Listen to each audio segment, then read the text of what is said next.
3.95%. That's how far silver just crashed, in a single day, to $86.05 per ounce. And if you think that's just a normal pullback, if you think this is the market doing what markets do, I need you to stop whatever you're doing right now and listen to every word I'm about to say. Because the drop you just watched happen on your screen is not what the mainstream financial press is telling you it is. It is not a correction. It is not profit-taking. It is not the dollar bouncing. What you are looking at, what happened today, March 11th, 2026, is the setup for one of the most consequential events in the history of the COMEX exchange. And the clock? The clock is ticking until Monday morning. I'm going to show you the exact numbers, the documented data, the CME reports, the vault inventory figures, and the delivery mechanics that explain precisely why a 3.95% single-day drop in silver, right here, right now, with the April 1st notice day looming, is either the most alarming signal in the precious metals market in a generation, or the most perfectly timed shakeout you've ever seen. By the time this video is over, you are going to understand the COMEX delivery trap in a way that almost nobody in the general public does. You're going to know exactly what to watch on Monday, and you're going to be able to make an informed, rational decision about what this means for you. Let's get into it. So let me give you the full picture of where we are right now. Earlier this morning, USA Gold's daily physical market report confirmed it. Silver spot price hit $86.05, down $3.54 on the session. That's the 3.95% crash in the title. Meanwhile, gold fell only 1.04% to $5,187.60 on the same day. You see that divergence? Silver is being hit nearly 4 times harder than gold, percentage-wise. That pushed the gold-to-silver ratio from roughly 58 all the way up to 60.3 in one session. That ratio moving that fast, that dramatically, is a tell. It tells you that speculative and leveraged paper positions in silver are being forcibly unwound. It tells you that someone, or a lot of someones, are getting out of paper silver contracts very quickly. Now here's the official explanation from the mainstream financial world. The dollar bounced. The DXY, the dollar index, staged a near-term recovery, and dollar-denominated metals fell as a result. The Federal Reserve is widely expected to hold interest rates steady at its March 18th FOMC meeting, removing any near-term rate cut catalyst that might have cushioned this pullback. And earlier this week, gold hit a high of $5,418, a record, then reversed. Silver was along for the ride up, and it's taking a worse beating on the way back down. That's the official story. And look, I'm not going to tell you that story is a lie.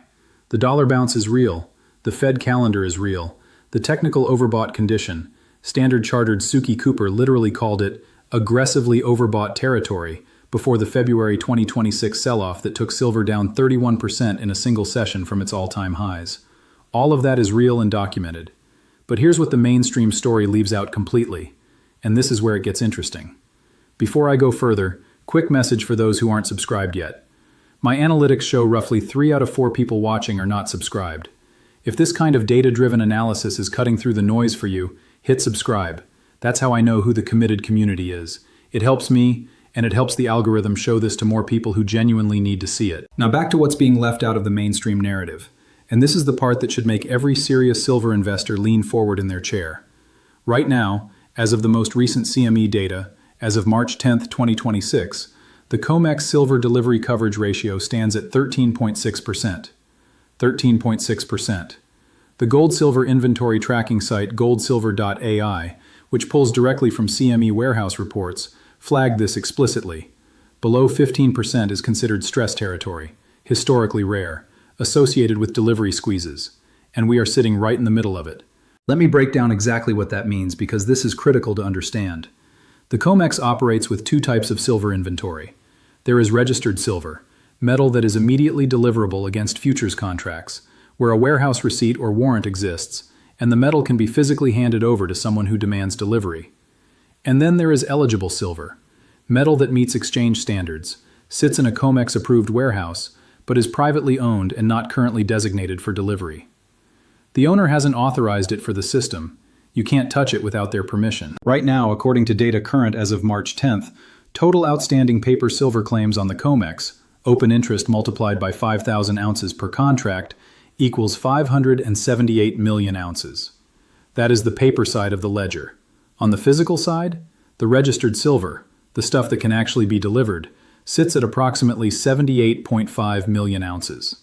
That gives you a paper leverage ratio of 7.4 to 1. 7.4 paper ounces claimed for every single real deliverable ounce sitting in those vaults. Now you might be thinking, well, this can't be new. Surely futures markets have always had more paper claims than physical metal. And you're right, they have. But here's the historical context that matters, and it's where this becomes a documented pattern rather than speculation. In April of 2020, COMEX registered silver inventory was 240 million ounces. By February of 2026, that's roughly 6 years, it dropped to 86 million ounces, a 64% decline.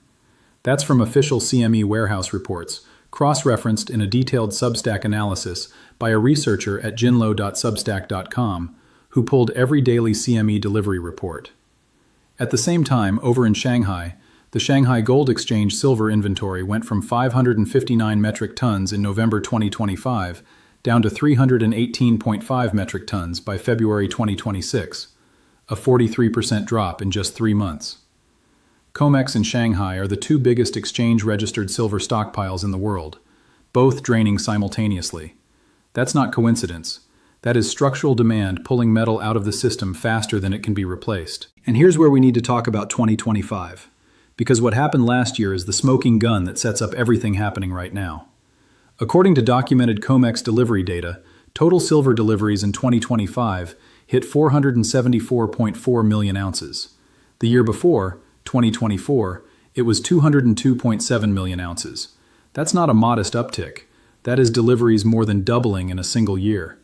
And every single month in 2025 showed higher deliveries than the same month in 2024. Every single month.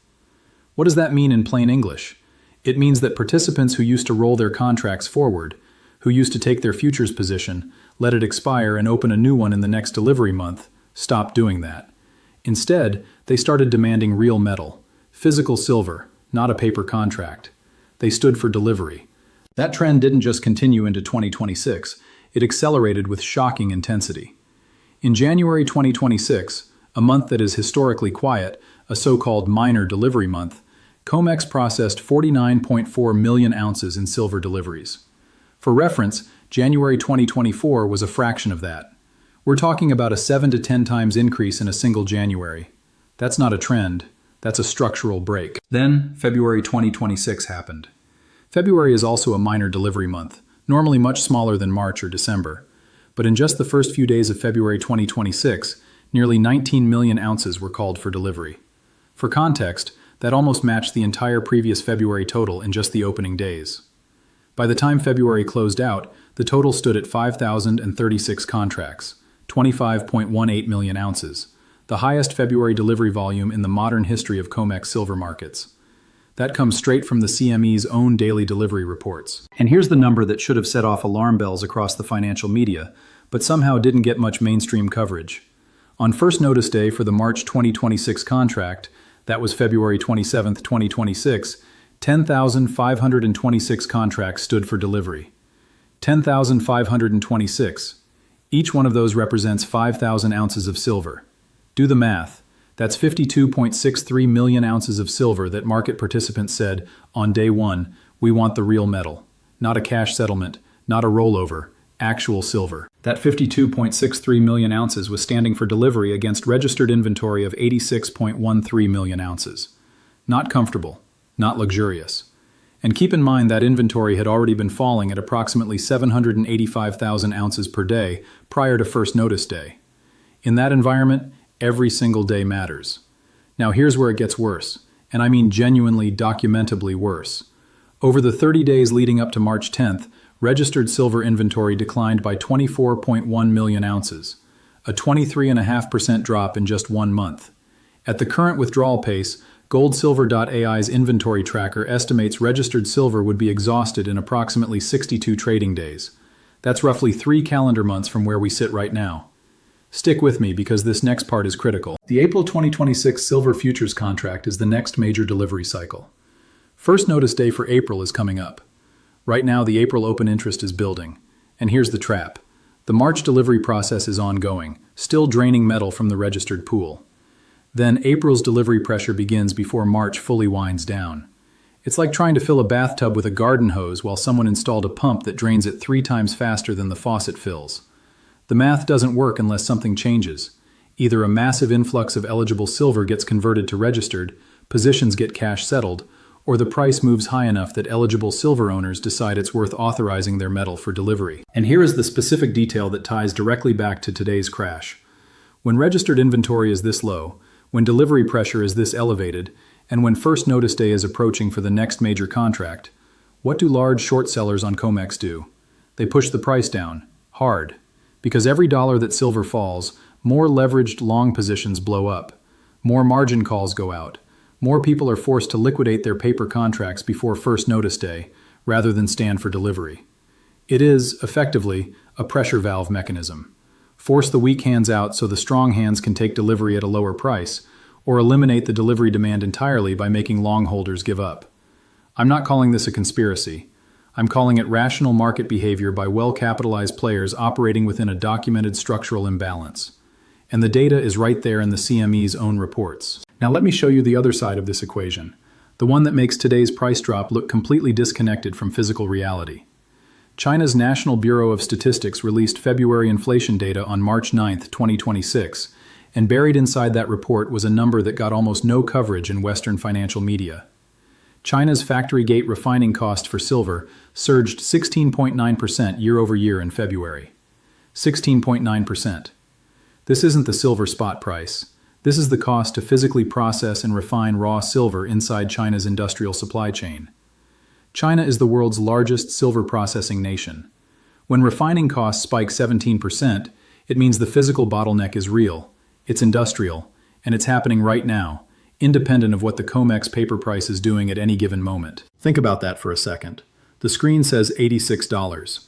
China's fabrication pipeline says the physical cost of processing silver just went up nearly 17%. Which signal reflects real-world supply conditions? Meanwhile, the Silver Institute's most recent data shows the global silver market ran a structural supply deficit for 3 consecutive years through 2025. Solar panel production, electric vehicles, medical devices, and electronics have been consuming silver at rates that mine supply simply cannot keep pace with. J.P. Morgan's Greg Shearer, in a publicly available research interview from early 2026, confirmed the core problem directly. Silver is predominantly mined as a byproduct of other metals, meaning production cannot rapidly scale even when silver prices are high. The supply elasticity problem is structural, not cyclical. And now add this. Over the first half of 2025 alone, SLV, the largest silver ETF, and PSLV together absorbed more than 95 million ounces in inflows, already exceeding their combined 2024 full-year total. That metal is locked in allocated vaults, outside the COMEX system, not available for futures delivery. It left the deliverable pool permanently for practical purposes. Let me ask you something directly. If the physical supply is tightening that dramatically, if Chinese refining costs are up 17%, if exchange inventories are down 64% from 2020, if deliveries doubled in a year, if eligible silver owners aren't converting their metal even as the price hits multi-decade highs, then what exactly is today's paper market sell-off telling you about the true value of silver? Here's the uncomfortable answer. Paper markets and physical markets can diverge for extended periods of time. They have before. They've done it in other commodities. They did it with the LME nickel market in March 2022, when nickel prices spiked over 250% in hours. The London Metal Exchange halted trading for 5 days, canceled existing trades, and modified contract terms. The exchange stepped in and changed the rules mid-game. That's documented. That happened. To a market that on paper looked normal, right up until the moment it didn't. The question isn't whether this exact scenario will play out identically in silver. The question is whether the structural preconditions that made the nickel situation possible also exist in silver right now. And based on the numbers I just walked you through, 62 trading days of estimated registered inventory at current drain rates, 13.6% coverage ratio, 7.4 times paper leverage, and 52.6 million ounces standing for delivery on the first day of the March contract alone, the answer is yes. The structural preconditions exist. Now I want to be fair here. This is important. Not everyone agrees on the severity of this situation, and intellectual honesty matters more than clickbait. GoldSilver.com's analyst Alan Hibbard published a detailed breakdown in early February 2026 that pushed back on some of the more extreme claims circulating on social media. His core points deserve your attention. First, open interest is not the same as delivery demand. The vast majority of futures contracts are closed or rolled before delivery. Historically, only a small single-digit percentage of contracts actually stand for physical delivery. Second, when COMEX delivery occurs, the silver usually doesn't physically move. A warehouse receipt, a warrant, changes hands. The metal stays in the vault. This means deliveries can run high without the vault literally emptying. Third, eligible silver can be converted to registered status in approximately 24 to 48 hours, so the effective deliverable pool is larger than the registered number alone implies. And fourth, COMEX has emergency tools. It can modify contract terms, extend delivery periods, adjust settlement procedures, just as the LME did with nickel. These are all legitimate points. They are not wrong. But here's what they don't resolve. The eligible to registered conversion requires owner consent. If eligible silver owners decide, rationally, strategically, that metal is worth more sitting in their private vault than in the COMEX system at current prices, they simply don't convert. That is their right. And given that eligible silver owners have been watching the price move from $30 to over $100 in the past 12 months, their calculus about what their metal is worth has changed fundamentally. So yes, a COMEX default in the formal sense, an exchange declaring it cannot settle contracts, remains a tail risk, not a base case. But a delivery squeeze, a forced cash settlement of some contracts, a premium explosion, or a sudden violent price re-rate? That is not a tail risk. That is what the data is pointing at. So here is what this all means for you personally, right now, on March 12, 2026, the morning after this crash. First, understand what happened today in context. Silver ran from around $82 on March 5th to a high of $88.38 on March 10th, a roughly 7% gain in 4 trading sessions. That was a fast, sharp move. A 3.95% giveback in a single session, while painful to watch, is the kind of volatility that is entirely normal in a market that rose over 220% in the past 12 months. According to Fortune's live price tracking data, silver has gained over $53 per ounce in the past 12 months alone. A $4 down day in that context is not a trend reversal, it is noise. Second, the COMEX delivery situation is real and documented, and not going away before Monday. The April 1st notice day will bring a fresh round of delivery pressure into a registered inventory pool that is already at stress levels. Watch the CME's daily warehouse reports at cmegroup.com. They publish registered versus eligible inventory every trading day.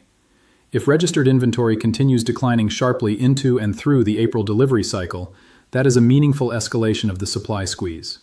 If eligible silver starts converting to registered in large volumes, that is a release valve activating.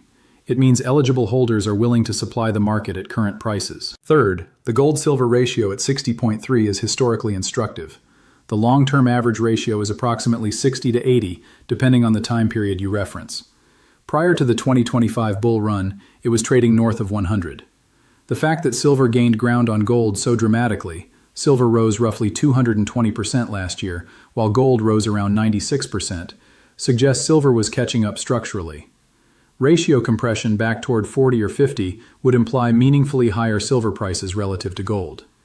JP Morgan's own research in early 2026 projected gold reaching $6,300 by year-end. At a 60-to-1 ratio, that implies silver around $105. At a 50-to-1 ratio, silver at $126. These aren't my numbers. These are JP Morgan's gold forecast and a ratio calculation any middle school student can verify. Fourth, if you hold physical silver, the noise today means exactly nothing for your actual metal. Your bars and coins are not leveraged. They're not subject to margin calls. They are not a warehouse receipt that can be cash settled against your will. The paper price can oscillate violently without changing the physical reality of what you hold. That's precisely why physical holders exist outside the system rather than inside it. Fifth, and I want to be very clear here, this is not financial advice. I'm not your financial advisor, and you need to make your own decisions based on your own situation, and ideally with the guidance of a licensed professional. But if you are considering a position in silver, the structural backdrop right now is genuinely unlike anything we have seen in the modern history of this market. The combination of depleted registered inventory, record delivery volumes, industrial demand acceleration, supply inelasticity, and paper leverage at 7.4 to 1 is not something that just smooths itself out quietly over time. These are the kinds of imbalances that historically resolve in dramatic fashion, one direction or the other.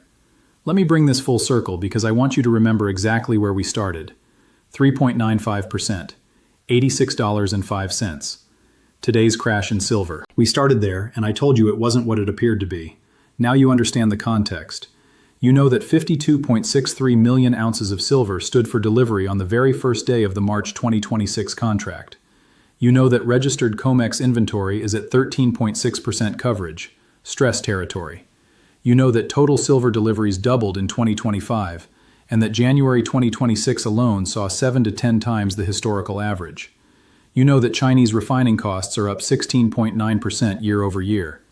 You know that inventory has drained 64% since 2020.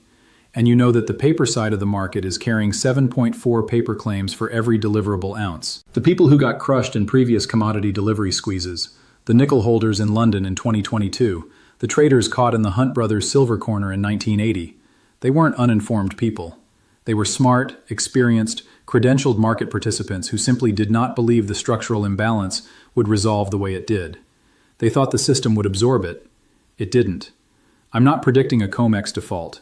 What I am telling you is that the conditions for extraordinary volatility in both directions are more fully developed right now than at any previous point in the modern silver market. Today's crash may be the shakeout before the squeeze, or it may be the beginning of a more extended correction. The data I've shown you tells you which structural forces are more powerful.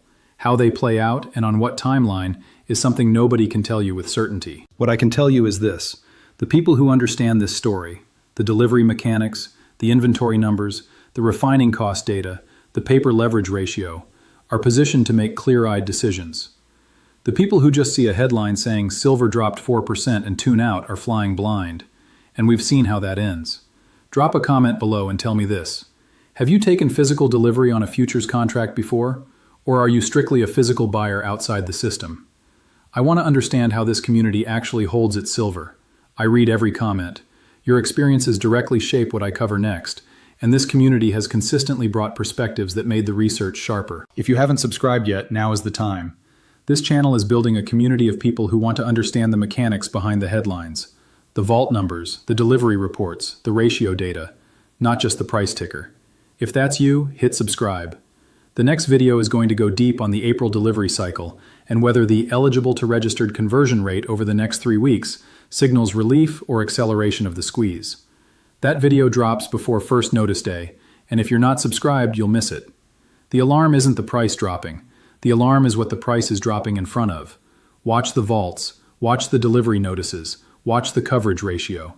The screen is telling you one thing, the warehouses are telling you another. By now you know which one I trust.